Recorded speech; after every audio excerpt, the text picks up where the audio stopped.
98 నాయందు మీకు సమాధానము కలుగునట్లు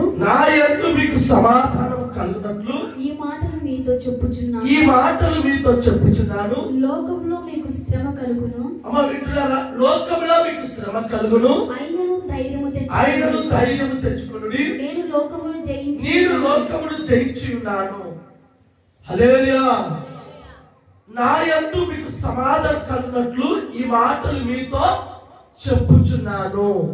సమాధానం కలగాలని దేవుడు తప్పక కొన్ని విషయాలు మనతో చెప్తున్నాడు. వాటిలో ప్రాముఖ్యమైనది ఏంటంటే శ్రమ. ఈ శ్రమలు వచ్చినప్పుడు, కష్టకాలం వచ్చినప్పుడు, మరొకటి కలిగినప్పుడు సమాధానముతో మనము జవాబులు ఇచ్చుకుంటూ, సమాధానముతో మనం ప్రత్యుత్తరాలు ఇస్తూ ఉండాలి. కానీ కోపడుతూ, అలుగుతూ, మరొక రకంగా సమాధానముతో మనం ఉండకూడదు. సమాధానం కలిగి బ్రతకాలి. సమాధానంతో నువ్వు నిలిచి ఉండాలి. ఒక కుటుంబం ఉందండి.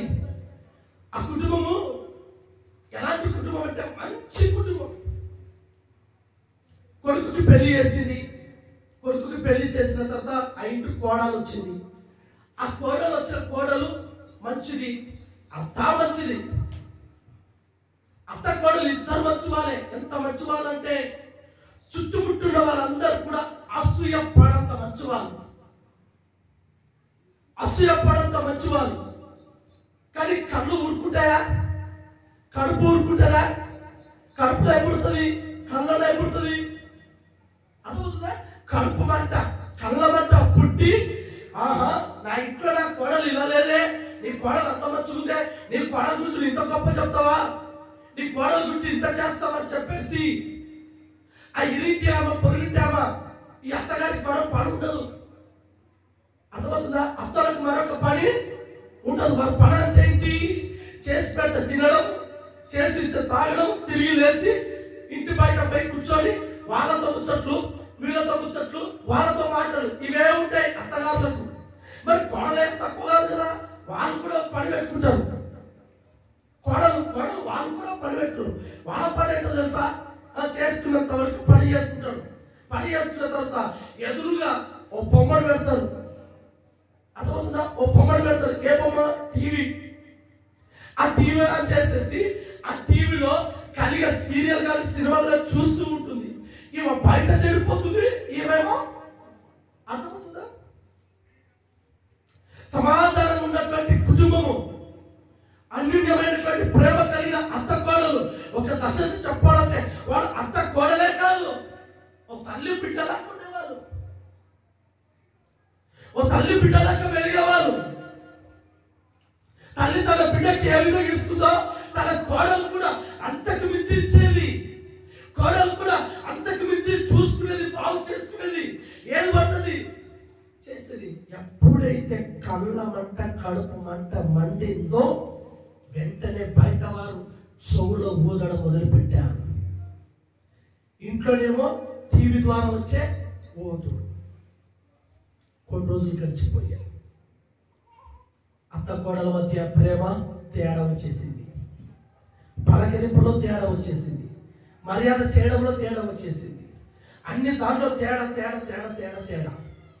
అర్థమవుతున్న మాటలు జాగ్రత్తగా ఉండండి. ప్రతి దాంట్లో తేడా వచ్చేసింది.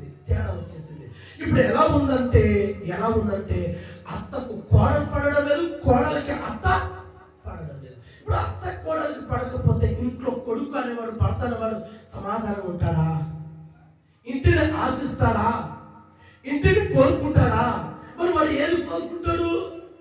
బయట ప్రపంచాన్ని, బయట లోకాన్ని కోరుకుంటాడు. ఇంటికి పోతే నరకం, ఇంటికి పోతే యమపాశం, ఇంటికి పోతే ఎప్పుడు ఏదో ఒకటి అంటారు. కాబట్టి ఇంటికే వద్దు, బయటనే మేలు. ఏడైంటాడో ఎవరితో కలిసి తిరుగుతాడో తెలియదు. కారణం ఇంట్లో రగులుతున్నటువంటి గొడవ, పడకపోవడం, ఇష్టం వచ్చినట్టు నడుచుకోవడం, మాట వినకపోవడం, ఎదురు దాడి చేయడం, అహంకారం, ఇవన్నీ కలిగి ఉండడం ద్వారా ఇవ్వడం లేకపోతూ ఉండాలి. ఇద్దరు తక్కువ ఈయన ఉన్నాడు కదా, ఈయన ఎట్లా చేయాలి, ఏం కదా సేవకుని దగ్గరకు వచ్చాడు. అయ్యా అయ్యా పాస్టర్ గారండి, ఇంటికి ఎంత సమాధానమే లేదు, ఇంట్లో నెమ్మదే లేదు, ఏమైందో ఏమో తెలియదు, కానీ ఇల్లు నరకమైపోయింది, ఏంటికి అయిందయ్యా అంటే ఆయన అంటున్నాడు, లేదయ్యా మా ఇంట్లో నా భార్యకు మా అమ్మకే పడడం లేదు. ప్రార్థన చేసుకుంటే లేరా? వాళ్ళు చేస్తున్నారు ప్రార్థన, వాక్యం చదువుతలేరా? చదువుతున్నారు వాక్యం, పాటలు పాడకుండా పాడుతున్నారు. అయినా మరి ఎక్కడ వచ్చింది? తనతో చెప్పాడు, వెళ్ళి నీ భార్యను మీ అమ్మను పిలుచుకొని రాపో అని చెప్పేసి సేవకుడు చెప్పాడు. వెళ్ళి ఆ ఇంటి యజమానుడు వాళ్ళ అమ్మతో వాళ్ళ భార్యతో ఏదో విధం చేత ఒప్పించుకొని సేవకుని దగ్గరికి తీసుకొని వస్తే సేవకుని ఎదురుగా కూడా గొడవ స్టార్ట్ చేశాడు, కొట్లాట స్టార్ట్ చేశాడు. అక్కడ కూడా పీస్ఫుల్ లేదు. నువ్వంటే నువ్వంటే నువ్వు.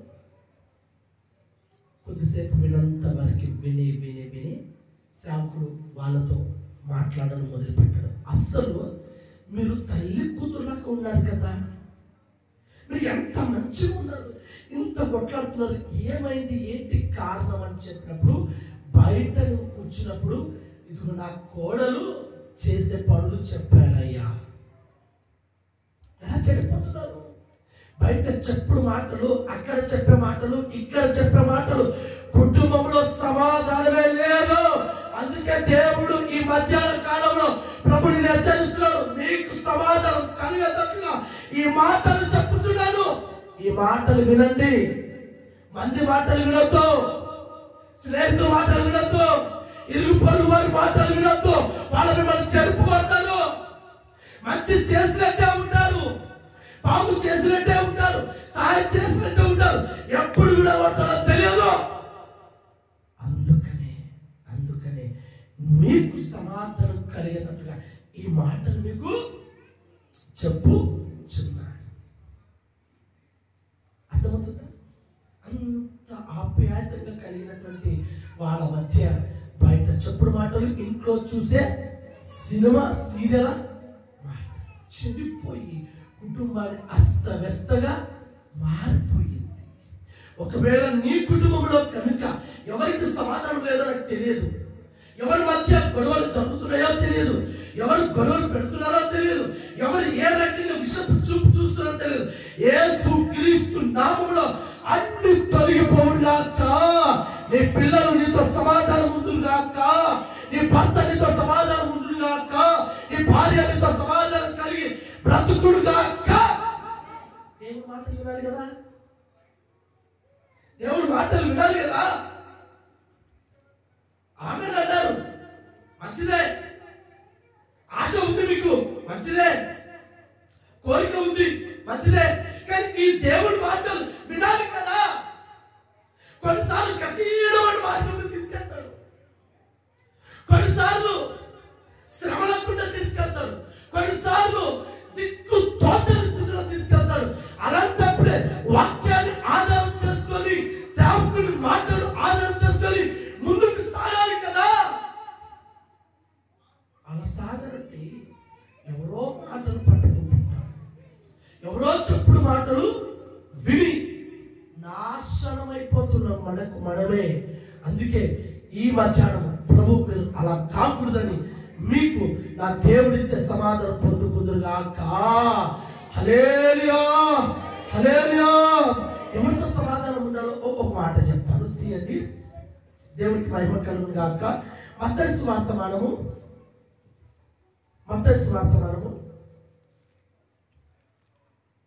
5వ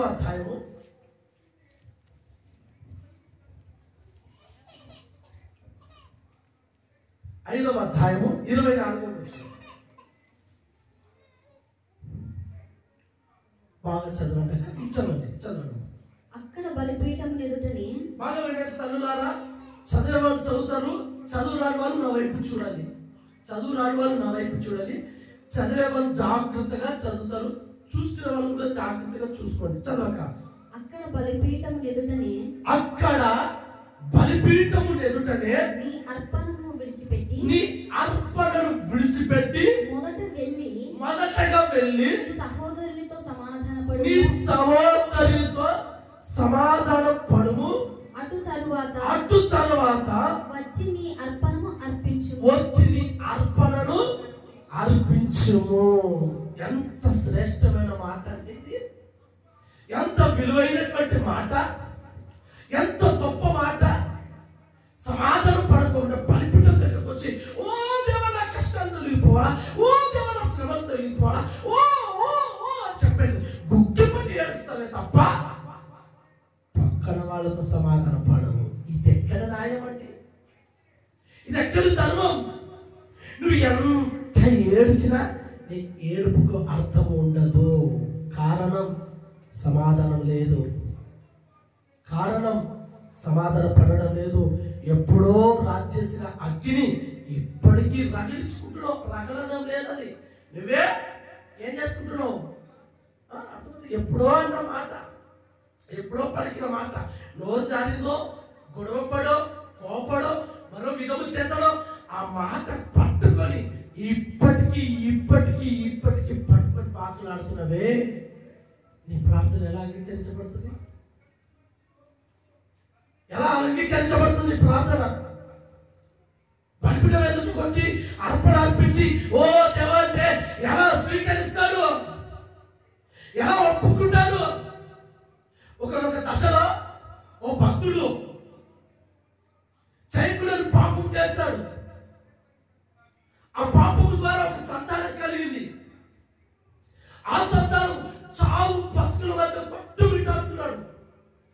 ఈ భక్తుడు ఏం చేస్తాడు తెలుసా? ఆ పాపముతో కన్నటువంటి ఆ బిడ్డ బ్రతకాలని దేవుడి మందిరంలోకి వెళ్ళి 7 దినములు ఉపవాసం ఉండి, ఓ దేవా నా బిడ్డను బ్రతికించని ప్రార్థన చేస్తున్నాడండి. పాపం ద్వారా కన్నాడు, పాపం ద్వారా కానీ ఆ పాపం ద్వారా వచ్చినటువంటి ఆ బిడ్డ చావు బతుకుల మధ్య కొట్టుమిట్టాడుతున్నప్పుడు వచ్చి మోకరించి, దేవా నా బిడ్డను బ్రతికించు, నా బిడ్డ చావు బతుకుల మధ్య కొట్టుమిట్టాడుతున్నాడు, నువ్వు ఎలాగైనా బతికించంటే ఎలా బతికిస్తాడు? అది పాపం కాదా? అది తప్పు కాదా? అది నేరం కాదా? ఎంత ప్రార్థన చేసినా దేవుడి నుండి జవాబు రాలేదండి. రాలేక ఆ పిల్లవాడు 7వ దినమున ఏమైపోయాడు తెలుసా? చనిపోయాడు. చనిపోయిన తర్వాత తిరిగి లేచి దులుపుకొని స్నానం చేసి చక్కగా భోజనం చేస్తున్నాడు. ఎవరో తెలుసా భక్తుడు? ఎవరో తెలుసా? దావీదండి. బత్షెబతోటి పాపం చేశాడు, తప్పు చేశాడు, భర్తను చంపేశాడు. అక్రమంగా ఒక్క భాషలో ఉపయోగించాలంటే పెట్టుకొని ఉంచుకొని ఆ అమ్మాయితో కలిపి ఆ గర్భఫలము ద్వారా కన్న బిడ్డ బాగుపడాలని కోరుకుంటే దేవుడు ఒప్పుకుంటాడా? అందుకే బలిపీఠం దగ్గరకు వచ్చి ఏడ్చే ముందు, ప్రార్థించే ముందు, అడిగే ముందు ఒక్కసారి నిన్ను నీవు పరీక్షించుకోవాలి. ఎక్కడ నేను పొరపాటు చేస్తున్నాను, ఎక్కడ నేను తప్పు చేస్తున్నాను, ఎక్కడ నేను ఎలా ఉన్నాను అని పలుమార్లు కూడా నువ్వు హెచ్చరించుకున్న తర్వాతే ఇక్కడ ప్రార్థన చేస్తే ప్రార్థనకు విలువ పెరుగుతుంది, ప్రార్థనకు ప్రత్యుత్తరం వస్తుంది, ప్రార్థనకు జవాబు వస్తుంది, ప్రార్థనకు దిగుతాయి ఆశీర్వాదం, ప్రార్థనకు దీవించబడతాం. అంతేకాని మనసులో ఒకటి పెట్టుకొని శరీరంతో దేవా దేవా దేవా అంటే కాదు కాదు కాదు విడిచిపెట్టాలి. చదువు మరొకసారి ఆ వాక్యాన్ని చదువు. అక్కడ బలిపీఠము ఎదుటనే అర్పణను విడిచిపెట్టి అర్పణను విడిచిపెట్టి మొదట వెళ్ళి నీ సహోదరునితో సమాధానపడు, నీ సహోదరునితో సమాధానపడుము, అటు తర్వాత వచ్చి నీ అర్పణను అర్పించుము. హల్లెలూయా. మీలో ఎవరి మీద కోపాలు ఉన్నవారు గట్టిగా హల్లెలూయా. మీ కొరకే వాక్యం స్వీకరించండి. మీ కొరకే సమాధానం పడాలనే దేవుడి రోజు ఈ హెచ్చరిక మాటలు చెప్తున్నాడు. మరలా చెప్తున్నాడు, జాగ్రత్తగా రండి. ఎవరు నీకు పడడం లేదు? నీ ఆత్మతో నువ్వే ప్రశ్న వేస్తున్నావు. ఎవరు నీకు పడడం లేదు? ఎవరంటే నువ్వు అసహించుకుంటున్నావు? ఎవరంటే నువ్వు కుళ్ళుకుంటున్నావు? ఎవరంటే నువ్వు అదోలా ఉన్నావో వాళ్ళతో వెళ్ళి నువ్వు సమాధాన పడాలి. వారు క్షమిస్తారో క్షమించరో, వాళ్ళు ఓర్చుకుంటారో ఓర్చుకోరో, వారు తట్టుకుంటారో తట్టుకోరో, అవుట్ ఆఫ్ క్వశ్చన్. నువ్వైతే నీ సహోదరునితో సమాధాన పడాలి. నువ్వైతే నీ సహోదరితో సమాధాన పడాలి. నువ్వైతే నీ ఫ్రెండ్స్తో సమాధాన పడాలి. నువ్వైతే గొడవ పడిన వారితో సమాధాన పడాలి. అప్పుడు నీ అర్పణ స్వీకరించబడునుగాక. హల్లెలూయా. చేతులెత్తి చెప్తామా? హల్లెలూయా, హల్లెలూయా. దేవునికి స్తోత్రం కలుగునుగాక. ఎందుకు సమాధాన పడాలి? ఎందుకు సమాధాన పడాలి? సమాధాన పడుట కొరకై ఈ మాటలు నీకు చెప్పి ఉన్నానని చెప్పాడు. ఎవరితో సమాధాన పడాలో కూడా దేవుడు చెప్పాడు. ఇతరులతోటి, సహోదరులతోటి, అయిన వారితోటి, కాని వారితోటి, మనసులో ఎవరి మీద పగ ఉందో అసూయదో వారితోటి వెళ్ళి వెళ్ళి సమాధాన పడమని చెప్పాడు. ఎందుకు సమాధాన పడాలి? సమాధాన పడితే మనకి ఏం లాభం? సమాధాన పడితే మనకి ఏమొస్తుంది? అసలు సమాధాన పడితే వారు మరొక దృష్టితో చూడొచ్చు కదా. సమాధాన పడితే క్షమాపణ అడిగితే లోకువైపోతామేమో. అలాంటి బ్యాచ్లు కూడా ఉంటాయి. అర్థమవుతుందా? లోకువైపోతామేమో, తక్కువైపోతామేమో. ఎందుకు సమాధాన పడాలి? ఓ 3 విషయాలు రాసుకొని వచ్చాను. సమయానికి ముగించేస్తాను. 3 విషయాలు రాసుకొని వచ్చాను. ఎందుకు సమాధాన పడాలంటే, 1, దేవుని కుమారుడిగా ఉండడానికి నువ్వు సమాధాన పడాలి. అర్థమైన మాటలు? దేవుని కుమారుడిగా కుమార్తెగా ఉండడానికి సమాధాన పడాలి. లోకస్తులైతే సమాధాన పడరు. లోక సంబంధమైనటువంటి వాళ్ళైతే అసలు సమాధానమే ఉండదు. వారికి ఎప్పుడు రంకెలు వేస్తుంటారు, ఎప్పుడు రంకెలు, ఎప్పుడు గొడవలు, ఎప్పుడు కోపము, ఎప్పుడు మరుగుచు. నూనె పోస్తే ఆనందం వేస్తే ఎట్లుంటుందో అట్లా కాతలే ఉంటుంది. లోకస్తుడు. దేవుడి బిడ్డలైతే అవి ఉండవు. దేవుడి బిడ్డలు జీవించుకుంటారు. దేవుడి బిడ్డలు పడిపోతారు. దేవుడి బిడ్డలు తగ్గించుకుంటారు. దేవుడి బిడ్డలు సమాధాన పడతారు. అందుకే దేవుడి బిడ్డలు, దేవుడి కుమారుడు కుమార్తె అయితే నువ్వు సమాధాన పడతావు. లేదా పిచాచి బిడ్డవైతే, దయ్యం యొక్క కుమార్తె అయితే నువ్వు సమాధాన పడాల్సిన అవసరం లేదు. ఇంకా గొడవ పడు, ఇంకా కొట్టుకో, ఇంకా ఇంకా చేసుకో. అర్థమైందా? 2 ఆప్షన్లు ఏమిటి పెడుతున్నా? నువ్వు దేవుడి కుమార్తె అయితే సమాధాన పడతావు. చెప్తాను ముందుకు వెళ్ళే కొద్దిగా చెప్తాను. మొదటి పాయింట్, దేవుడి కుమారుడు కుమార్తెగా నువ్వు స్వీకరించబడాలంటే సమాధానం ఉండాలి. 2వ పాయింట్ ఏంటంటే, దేవుడు చూచుట కొరకు సమాధాన పడాలి. వింటున్నారా? హల్లెలూయా, హల్లెలూయా. నేను పరిశుద్ధురాలు, భక్తి పరులను, నా యొక్క పరిశుద్ధుడు లేడు, గంటలతో ప్రార్థన చేస్తాను, ఇంకా దేవుడు నాకు కనబడాడు. అది చెప్పేసి చేతులెత్తి చప్పట్లు కొట్టి ఓ రబరబా శబశబా అనుకుంటుంటానుకో, దేవుడు కనబడతాడా? ఒక తల్లి ఉండేదండి. ఆ తల్లి ఎలాంటిదంటే, చిన్న ప్రార్థన స్టార్ట్ చేస్తే సార్ నా గుండెల భయం. ఎందుకు గుండెల భయం అంటే, ఆమె దుండుతుందండి ఎకరాలు చేతులతోటే. బహుశా పొలంలో తీసుకెళ్ళి 2 పాటలు వాడుతా సార్, పొలమంతా చేతులతో దున్నేటట్టుంది. ఆమె పొలం చేతులతోటే చాలు. ఆ నాగలే ఏదో దాని ఏమంటారు, నాగలి కదా, నాగలికి అవసరం లేదు, ఖర్చు అవసరం లేదు. చిన్న పాట పెడతాను, సంవత్సరం చెల్లించి ఆ పాట వాడుతాను, దున్నేస్తుంది.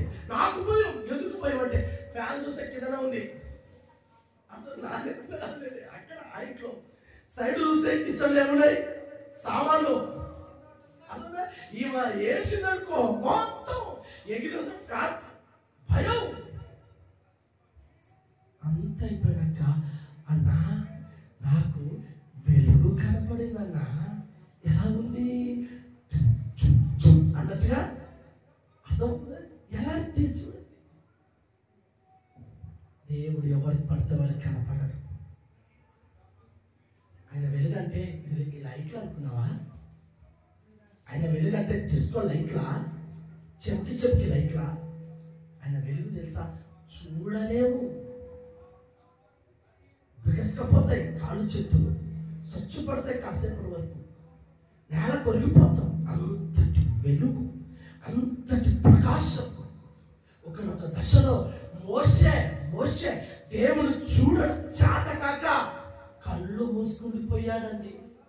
చెమ్మగిల్లి పడిపోయాడు, వీపుడు చూపించాడు అంతే. నువ్వెవరో నాకు తెలియదు, నేను చూడాలని ఆశపడుతున్నంటే మోషే నన్ను చూస్తే నువ్వు తట్టకలేవురా, నువ్వు భరాయించలేవురా అంటే, లేదు నేను చూడాలని అంటే. సరే కానీ ఒక ఒప్పందం చేసుకుందాం. ఏంటి ఒప్పందం అంటే, నా ఫేస్ చూపించాను, నా వీపుడు మాత్రమే చూపిస్తా. వీపుడు చూపించే పాటికి ఏమైపోయాడు ఆయన?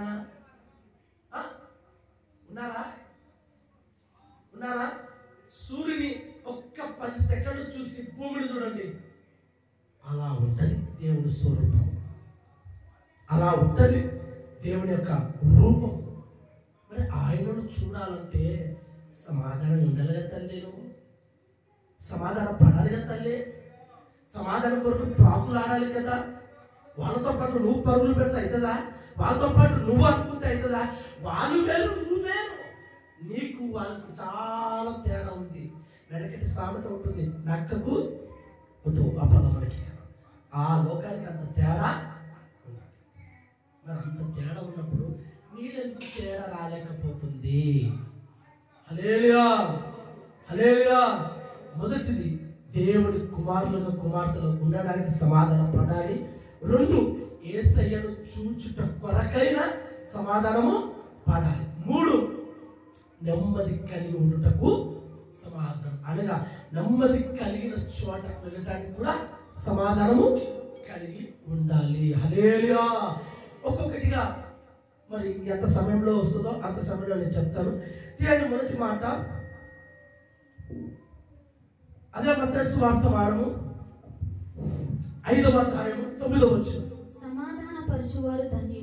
సమాధానపరచువారు ధన్యులు, వారు దేవుని కుమారులు అనబడుదురు. వినండి, బాగా వినండి. సమాధానపరచువారు ధన్యులు, వారు దేవుని కుమారులు అనబడుదురు. అదేనా కట్టనా? దేవుని కుమారులు అనబడుదురు. సమాధాన పరిచేవారు దేవుని కుమారులు అనబడతారు. 10 ధన్యతలలో ఓ ధన్యత. సమాధానం పంచకపోతే ఉండదు. దేవుని కుమారుడు కాదు, కుమార్తెవు కాదు. ఓ రోజు ఒక ఇంట్లోన ఓ సేవకుడు నిద్రపోతూ ఉన్నాడు. పగటి పూట, వినండి, నిద్రపోతూ ఉన్నాడు. నిద్రలో అలా జారిపోయిన తర్వాత తనకు తెలియనటువంటి ఓ కళ ప్రభావం పడింది. హల్లెలూయా. ఓ కళ ప్రభావం పడింది. ఆ కళలో ఏమనిపించిందంటే, తను ఉన్నటువంటి ఆత్మ దేవుని సన్నిధిలోకి వెళ్ళిందంట. పరలోకము దాటుకుంటూ మేఘాలు దాటుకుంటూ పరలోకం దగ్గరికి వెళ్ళింది. పరలోకం దగ్గరికి వెళ్ళిన తర్వాత ఆడ గుమ్మాలు తీయడానికి పరిశుద్ధుడైనటువంటి దేవదూతలు అక్కడ నిలిచి ఉన్నారు. ఈ సేవకుడు అనుకున్నాడు, నేను దేవుడి కుమారుడను,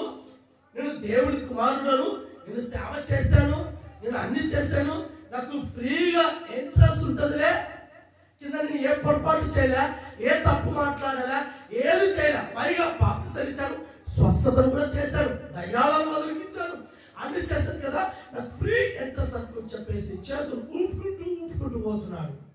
అర్థమైనా? ఊపుకుంటూ పోతే రాణిస్తారా? ఆ దేవదూతలు అడ్డం వచ్చేసాయి. ఎవరు నువ్వు రాకూడదు. ఏమి నేను నీ సేవకుని, నా పేరు తెలీదా? ఇర్మియా నా పేరు, ఇర్మియా. అయినా నీకు ఎంట్రన్స్ లేదు, అయినా నీకు పరలోకంలో రావడానికి చోటు లేదు. ఆయన నెత్తి కూకుంటున్నాడు ఇలా ఆయన.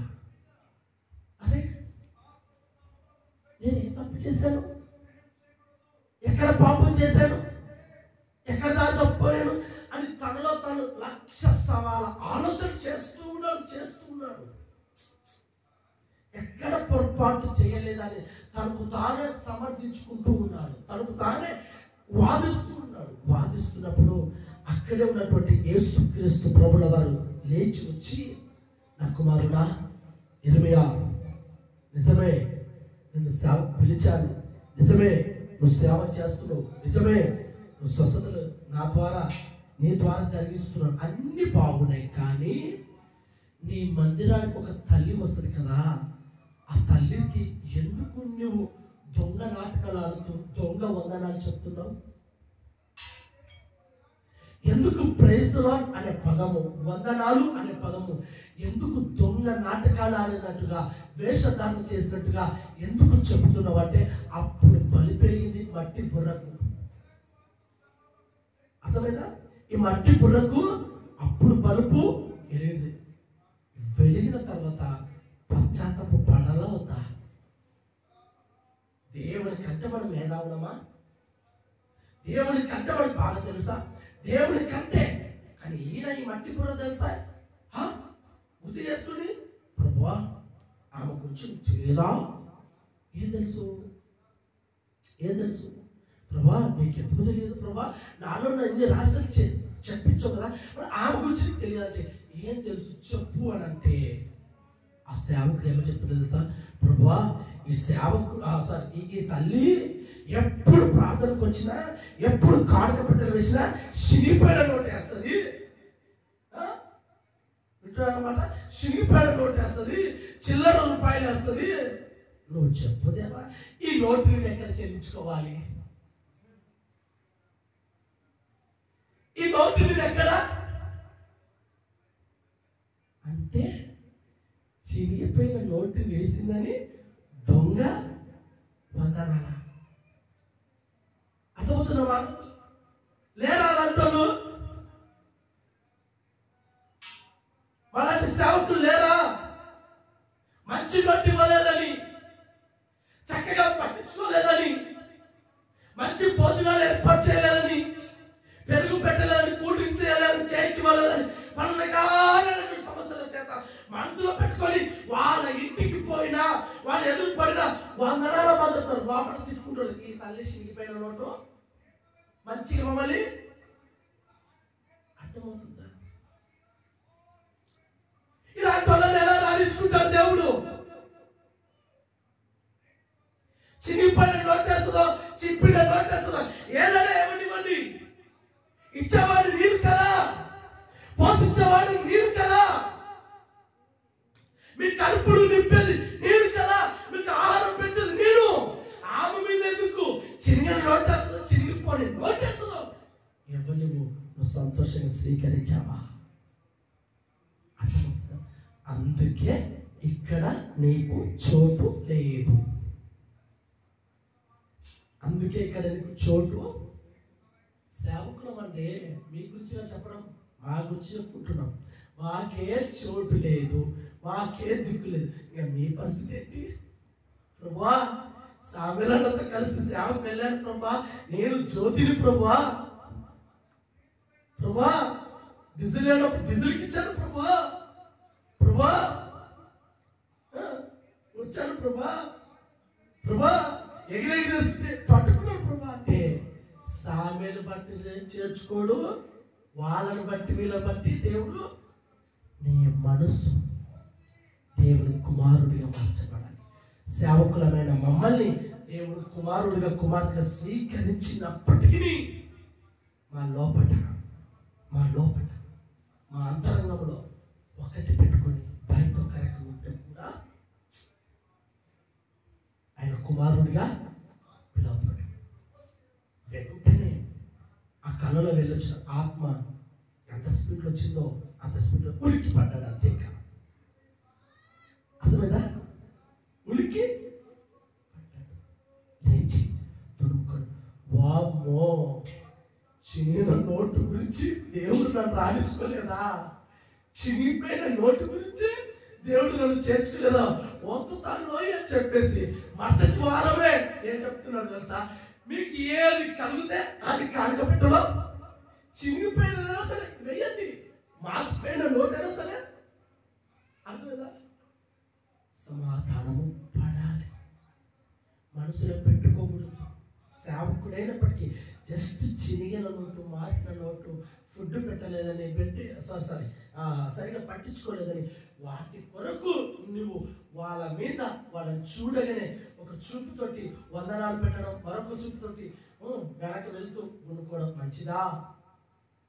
తొలి దినాలలో నేను సేవ ప్రారంభించిన తొలి దినాలలో ఒక వ్యక్తి ఉండేవాడు, చాలా లావు ఉంటాడు. ఆ వ్యక్తి పేరు ఎందుకు వద్దు, పేరు లావు ఉంటాడు.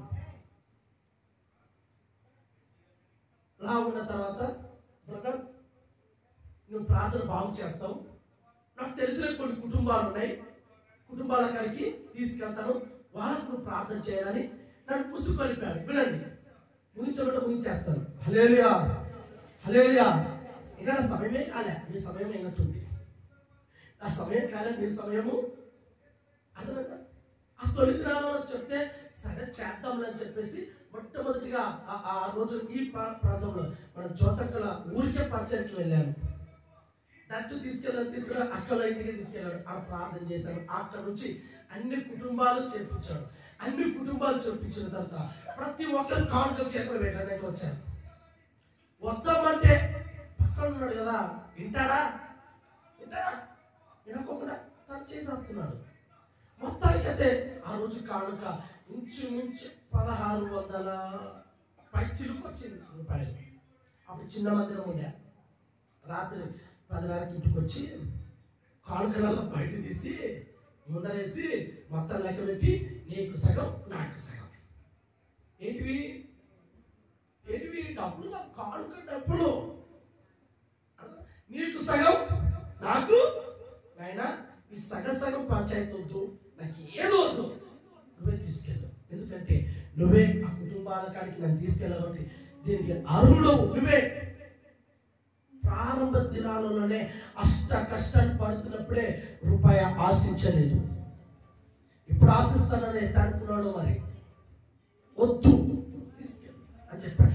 అట్ట చేసి మొత్తానికైతే చేరొక 800 పంచుకునేటట్టు బలంతం చేసి చోట్ల పెట్టారు. సర్లే దేవా స్తోత్రం అన్నా.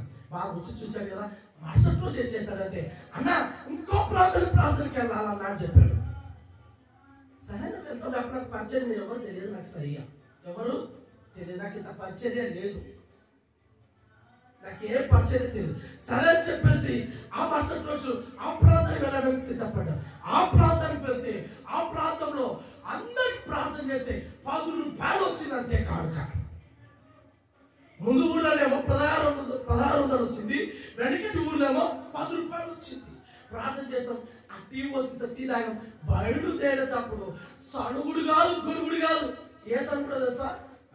సేవకులం ఇద్దరం వచ్చాం, కనీసం అంటే చాచీలు, మా భార్య బిడ్డలు ఎలా బ్రతకాలి నాతో, ఈయన ఈ వేషాలు కూడా ఉన్నాయా? నేను అన్నా నిన్న వచ్చినాయి కదన్నా, 1600 వస్తే తీసుకుంటుంది కదన్నా, నిన్న 1600 వస్తే తీసుకున్నాం కదా, ఈరోజు 10 రూపాయలు వచ్చినట్టు మాకు అర్థమైంది. కారు ఇట్టబోతున్నాయి.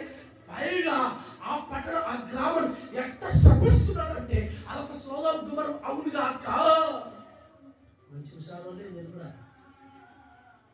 ఎంత తిరుగుతున్నాడో, ఎంత కొనుక్కున్నాడో.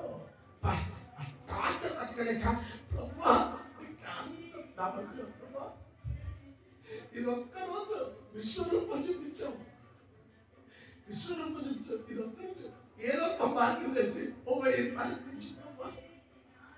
అర్థమైందా? అట్లా అయిపోయింది. ముందుకు వచ్చిన తర్వాత 1000 రూపాయలు ఇచ్చేపటికి నవ్వులు ఎట్లా ఉన్నాము తెలుసా అండి? దేవుని కుమారుని పిలవడతామా? దేవుని కుమార్తెగా ఉంటామా? మాకే ఈ గతి పడితే, మాకే ఈ పరిస్థితి దాపరిస్తే మీ పరిస్థితి ఏంటి? మీ పరిస్థితి ఏంటి? మీ స్థితి ఏంటి? ఓ గట్టి గట్టిగా చప్పట్లు కొట్టి గట్టి గట్టిగా స్తుతియారం చేసి ఎగిరి దున్ని పడి పక్కన పొడిసి అన్ని చేసిన నీవు దేవుని కుమారుడిగా కుమార్తెగా ఉండకపోతే కష్టం. ఆయన కుమారుడు కుమార్తెగా ఉండాలంటే మొదటగా నీ సహోదరుతో నీవు సమాధాన పడుతుగాక, నీ భర్తతో నువ్వు సమాధాన పడుతుగాక, నీ భార్యతో నువ్వు సమాధాన పడుతుగాక, నీ పిల్లలతో తల్లిదండ్రులతో ఒక్కరినొకరు సమాధానం కలిగి ముందుకు సాగుదురుగాక. హల్లెలూయా, హల్లెలూయా. మరొక్క మాట చెప్పి నేను ముగించేస్తాను, సమయం లేదు కాబట్టి. ఇప్పటికే కడుపు ఎరకలు స్టార్ట్ అయితే రెండవ మాట దేవుడు చూచుట కొరకు సమాధాన పడాలి.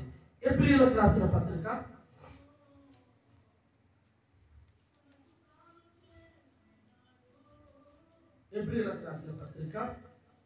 12వ అధ్యాయము 208 పేజీలు.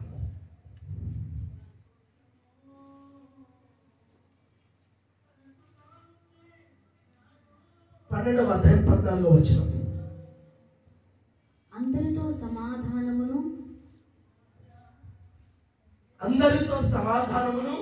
పరిశుద్ధతయు కలిగి ఉండుటకు ప్రయత్నించుడి. పరిశుద్ధత లేకుండా ఎవడును ప్రభువును చూడడు. హల్లెలూయా. ఇక రెండు విషయాలు రాయబడ్డాయి. రెండు విషయాలు. ఒక విషయము, ఒక మాట ఏంటంటే సమాధానము కలిగి అందరితో ఉండాలి. రెండవ విషయం ఏంటంటే పరిశుద్ధత కలిగి ఉండాలి. అందరిలో పరిశుద్ధత ఉంది, అందరిలో పరిశుద్ధత ఉంది. కానీ సమాధానము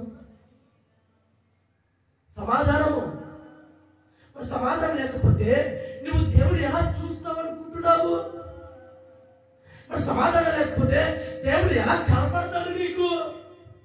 మరి సమాధానం కలిగి ఉండకపోతే దేవుడు నిన్ను ఎలా స్వీకరిస్తాడు? ఆయన రూపం ఎలా కనబడుతుంది? ఆయన రూపం కనబడాలన్నా, ఆయన స్వరూపాన్ని మనం చూడాలన్నా సమాధానం పడాలి కదా, సమాధానం కలిగి జీవించాలి కదా. ఇంకా నీ పరిశుద్ధులను, ఇంకా నీ పరిశుద్ధురాలను, ఇంకా నీ భక్తిగా చేస్తున్నాడు, ఇంకా పాటలు పాడుతున్నాడు, ఇంకా దేవుడు నాకు కనపడుతున్నాడు అని నీకు నీవే చప్పట్లు కొట్టుకుంటూ గొప్పలు చెప్పుకుంటూ తిరుగుతే ఎలా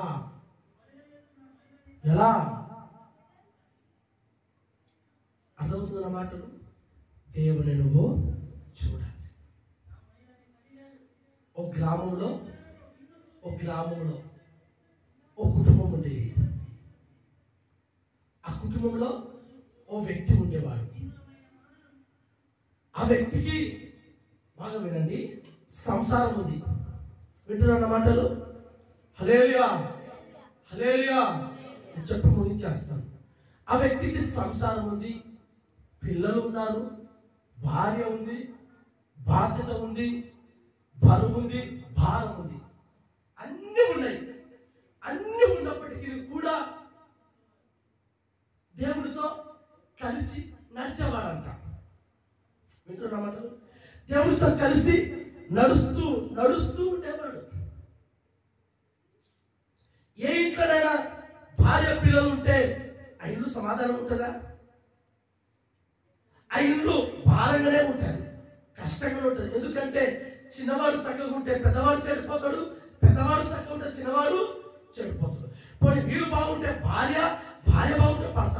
ఏదో ఒక రకంగా ఆ ఇంట్లో ఎప్పుడో ఒకసారి సమాధానం కోల్పోక తప్పదు.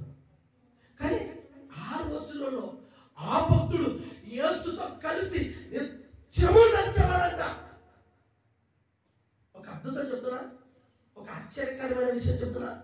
ఏంటి ఆ విషయం అంటే, అలాగునే దేవుడితో నడుస్తూ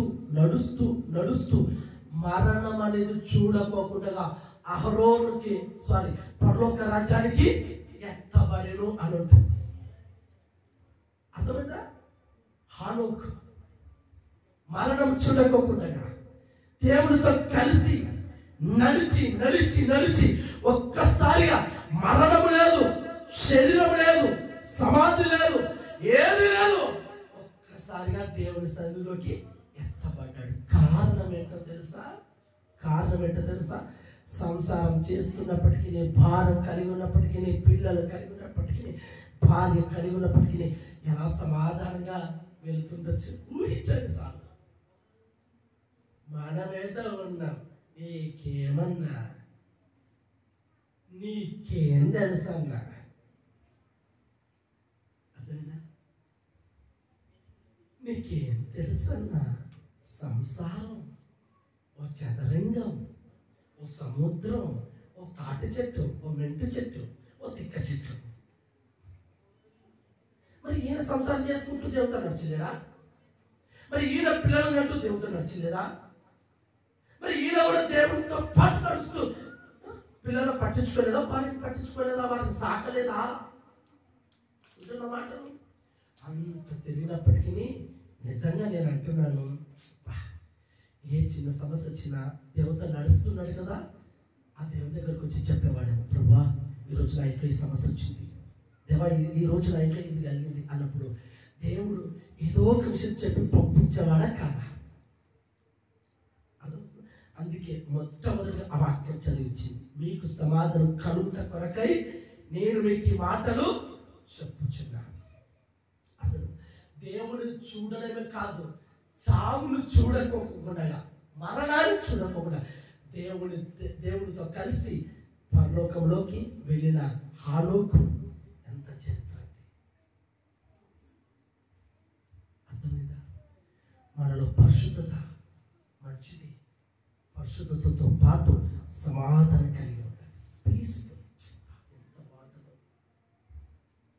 ఇంట్లో ఏ గొడవ లేదనుకోండి, ఇంట్లో ఏ కొట్లాట లేదనుకోండి, ఇంట్లో అందరూ ఆరోగ్యంగా ఉండాలనుకోండి, ఎంత బాగుంటుందో. అలా ఉండాలని కోరుకుంటున్నావా? నీ ఇంట్లో అలా మారాలని ఆశపడుతున్నావా? అలా పీస్ఫుల్ సమాధానంగా ఉండాలని కోరుకుంటున్న వారికి నిశ్చయంగా నా ప్రభు సమాధానము దయచేయునుగాక. నీకు, నీ పిల్లలకు, నీకు, నీ భర్తకును, నువ్వు పనిచేసే చోట అంతటా బిజినెస్, వ్యాపారం, స్కూల్, కాలేజ్, ఉద్యోగం ఎక్కడ చేస్తున్నావో అక్కడ నీవు వారితో, వారు నీతో సమాధానం కలిగి ముందుకు సాగుదురుగాక. ఈ మాటలు వినాలి కదా, ఈ మాటలు వినాలి కదా, దేవుడు చెప్పే మాటలు వినాలి కదా, దేవుడు చెప్పే మాటల ప్రకారం నడవాలి కదా. అప్పుడే కదా మీకు సమాధానం దొరుకుతుంది, అప్పుడే కదా పరిశుద్ధత కలిగి ఉంటావు, అప్పుడే కదా దేవుడిని చూస్తావు, దేవుని చూస్తావు. మొదటిగా చెప్పాడు, మోషే ఇప్పుడు చూశాడు, పడిపోయాడు. తర్వాత కొద్ది రోజుల తర్వాత సినాయి పర్వతం మీద ఆ మోషే ఆ పైకి వెళ్ళినప్పుడు డైరెక్ట్ దేవుని చూసే భాగ్యము దొరికింది. కారణం ఏంటో తెలుసా? మోషే వీపుడు చూడక మునుపు ఒక వ్యక్తిని చంపి వచ్చిన వ్యక్తి. అర్థమైందా? మోషే దేవుడి యొక్క వీపు లేదా మండుచున్న అగ్ని పొద చూడక మునుపు ఒక వ్యక్తిని చంపి వచ్చాడు. అక్కడ సమాధానం లేక కరువై వచ్చాడు. వచ్చిన తర్వాత దేవుడు తన ముఖాన్ని ఎందుకు వీపు చూపించాడంటే ఏర్పరచుకున్నందుకు వీపును చూపి. తర్వాత కొద్ది రోజుల తర్వాత సినాయి పర్వతం మీద దేవుడు తన ముఖ దర్శనాన్ని చూపించాడు. కానీ కింద ఉన్న ఇశ్రాయేలు ప్రజలు మాత్రం చూడలేకపోయారు. అయ్యో మోషే, మేము చూడలేకపోతున్నాం, ఈ మహిమను తక్కలేకపోతున్నాం, ఈ వెలుగు మా వల్ల కాదు, నువ్వే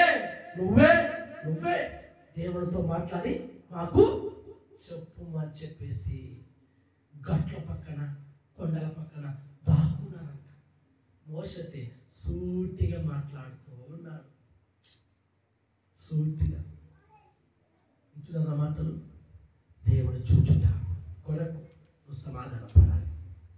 దేవుని కొరకు సమాధానం పడాలి. చివరి మాట నేను చదివించేసి ముగించేస్తాను. దేవునికి స్తోత్రం కలుగును గాక. మొదటి సామ్యూయేలు గ్రంథము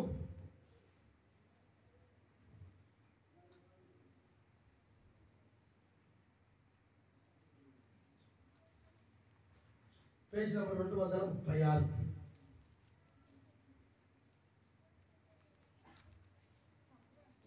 16వ అధ్యాయము 4వ వచనం. సమూయేలు 16వ అధ్యాయం 4వ వచనం. సమూయేలు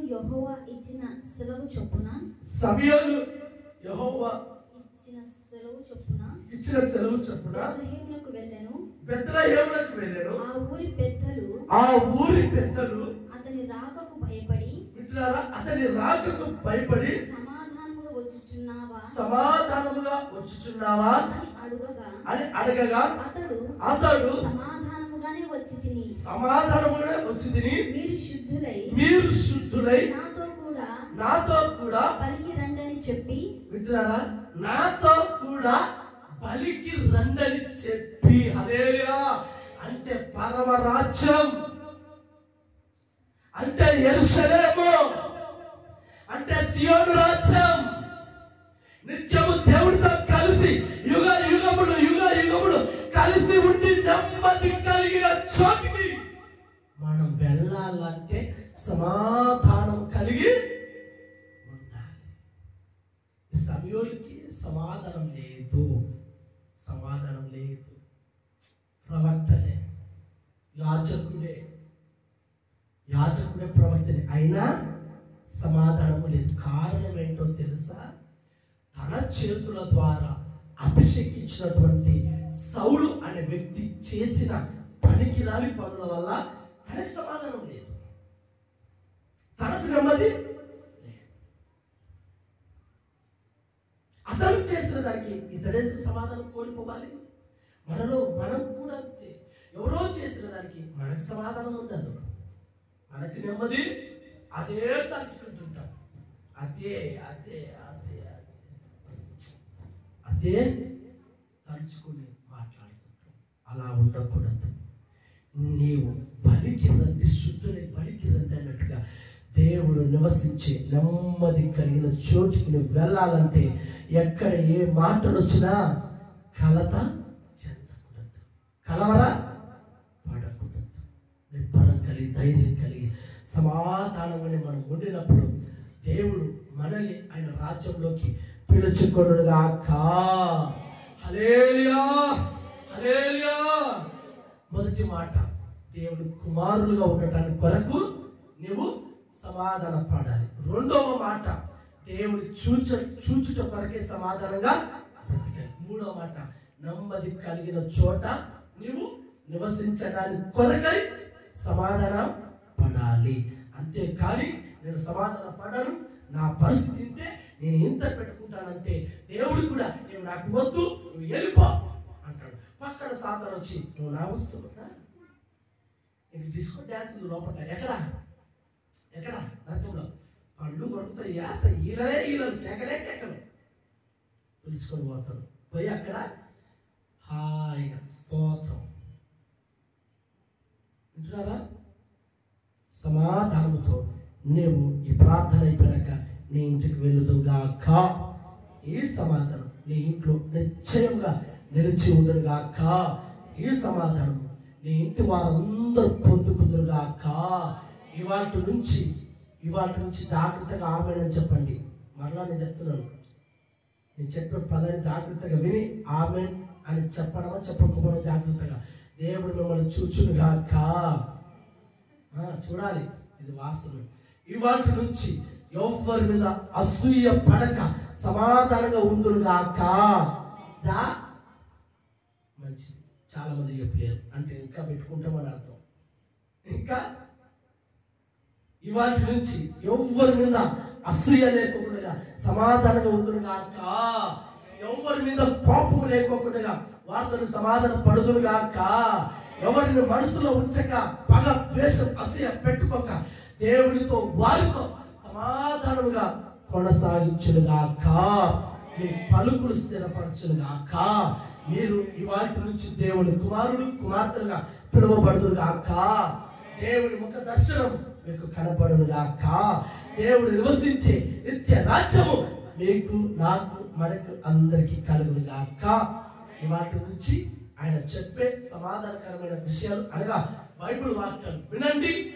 వినడం మాత్రం వినడం, మర్చిపోవడం మాత్రం చేయకండి. వినండి, జ్ఞాపకం పెట్టుకొని వాక్యానుసారమైన జీవితాన్ని జీవించండి. దేవుడి పరిశుద్ధమైన వాక్యాన్ని దీవించి ఆశీర్వదించునుగాక. మోకరించి ప్రార్థన చేసుకుందాం.